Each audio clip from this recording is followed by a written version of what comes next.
involved sa next chapter mismo ng company. Kasi lagi ko nga nasasabi nung pandemic days, isang chapter yon, natapos na po yun, and then ito po yung panibagong chapter. Kaya ang tanong ko, full-timer ba lahat na nandito? Or meron pong part-timer? Sino bang part-timer? Meron din. Hindi po kayo nag-backup.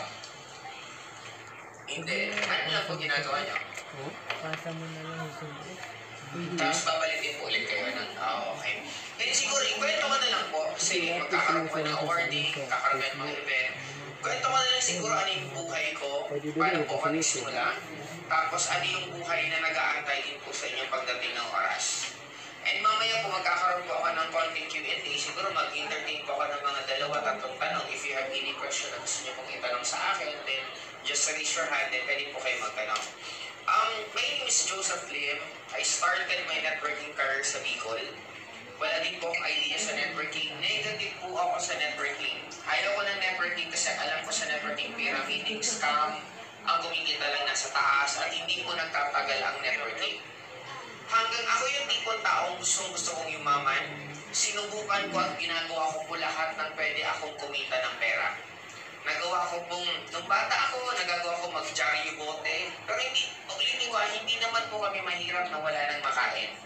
Hindi lang po ako binibigyan ng pera ng magulang ko masyado.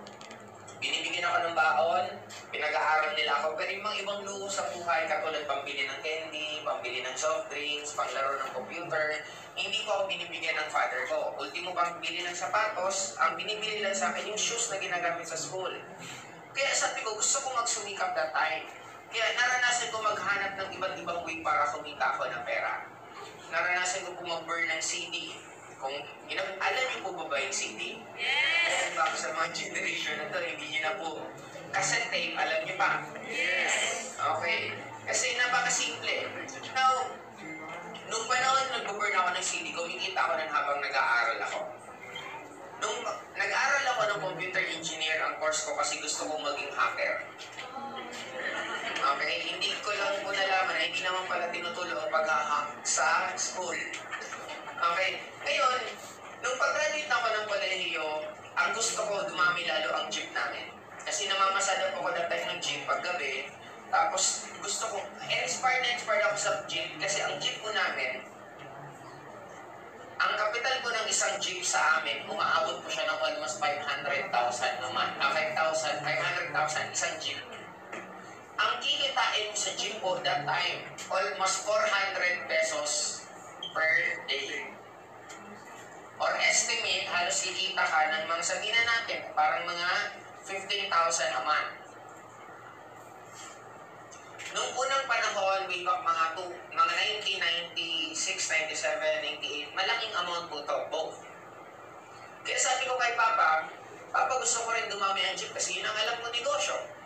Then, nag-iipon po ako ng 500,000 high school.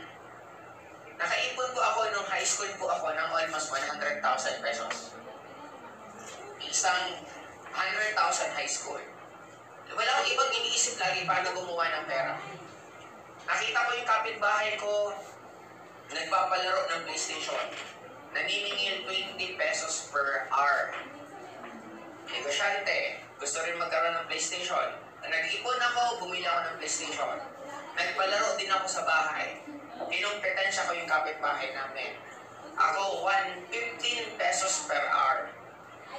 Saan maglalaro yung mga kalaro ko? Sa akin. Ang maganda nun, buo po yung 15 pesos na kukuha ko kasi sino nagbabayad ng kuryente? Si Papa.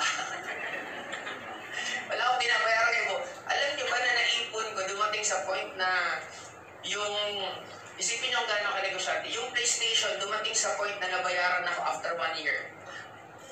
Yung gas ko sa PlayStation na bayad, isa pa. Mahilig po kami uminom. Ang problema pag sa umiinom, pag naubos yung alak, problema sino ang bibili susunod ng alak. Kaya ang ginawa ko, bumili ako ng isang karton ng Emperador sa bahay.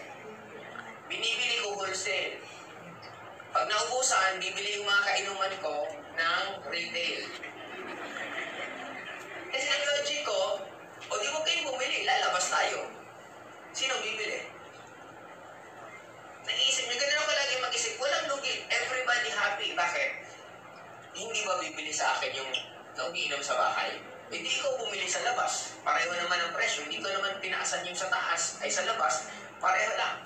Ganun ako mag-isip. Kaya nga, nung kahit isipin nyo ha, galing sentro, pababa ako. Normally, galing subdivision, papuntang bahay, magka-tricycle or padya. Okay lang. Alam niyo ginagawa ko? Naglalakad ako. Bakit ako naglalakad? Sayang ng 4 na pamasahe.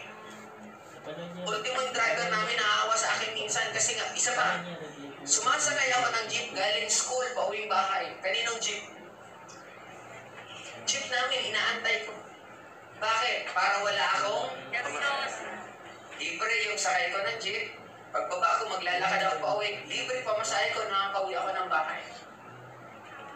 Lahat ng pwedeng pagkakitaan at katipiran, ginagawa ko po lahat. Ngayon, nakaipon ako 100K. Malapit, malayo. Malapit. Ano ginawa ko? Mag-aral na lang ulit ako. Ayaw ko na sana mag-aral. Sabi ko kay Papa, Papa, hindi na po ako mag-aaral ng college. Pinayagan naman niya ako. Kaya lang sabi ko, Papa, pag hindi po ba ako nag-aaral, may baon pa ako. Sabi niya, syempre wala. O sige, mag-aaral na lang ulit ako. Kaya nag-aaral po talaga ako para sa baon.